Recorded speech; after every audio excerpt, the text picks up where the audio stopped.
Do you remember this? Thousands of fans flooding these streets after the Nats won their first ever World Series title.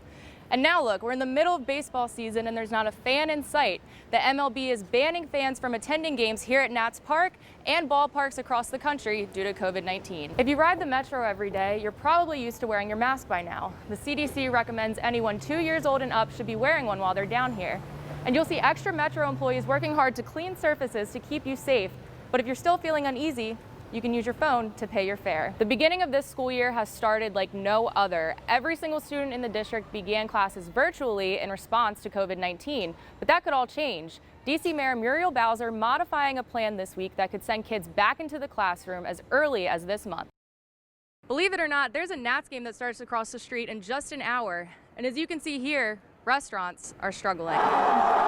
This is what Nats fans have grown accustomed to. Thousands of screaming fans cheering on the World Series champs, celebrating both in and out of the park. But this season, no matter what happens on the field, the vibe and the business is going to be different. We're excited just to have the Nats playing again. Fritz Brogan owns Mission Navy Yard directly across the street from Nats Park.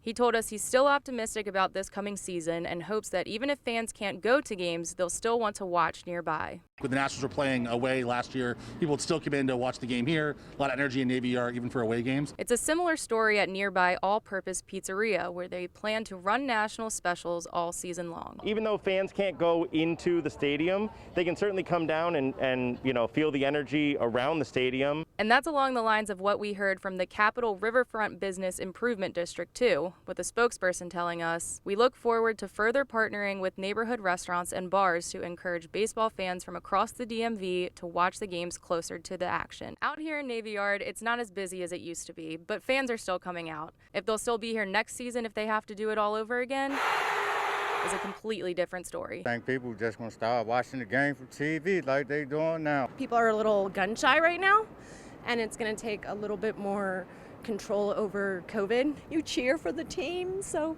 it's sad not to be able to do that this time around. Health and safety of the community and the people in it is the most important, so if we have to celebrate from outside the stadium for another year or two, then it is what it is. Mission Navy Yard and other restaurants in the area say they will be offering game day specials to help make up for lost revenue. Back to you.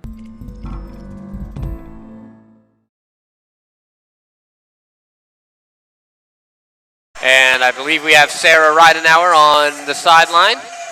Sarah, you listened in. What is the mood now in that Towson huddle?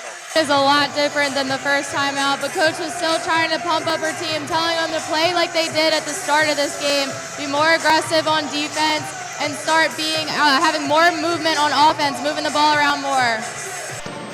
Thanks, Ben. Coach, past couple games, you guys seem to have come out to kind of a slow start. That's not the case today. How important is it to have hot starts like this? Very important. That's what we're stressing to our team all season long, so hopefully they got it tonight. But we're just trying to make sure we get better and better every game. What are you going to work on next half?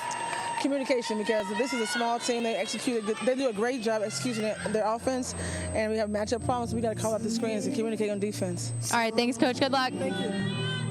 Coach Richardson was trying to get her team going. They were talking strategy, and the most important thing that I heard she said that Hofstra came here to play.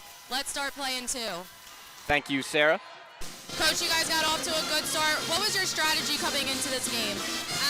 That's exactly what you just said, is getting a good start. It's been our nemesis for a few of the games thus far in conference. When we come out and we play with some energy and some confidence and we play like we know how to play, we're a really good team and we can make things competitive. Yeah, guys, I think today's word of the game is energy. Both coaches talked about it at halftime.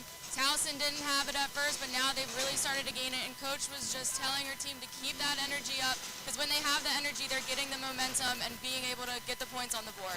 All right. Thank you, Sarah, for the report.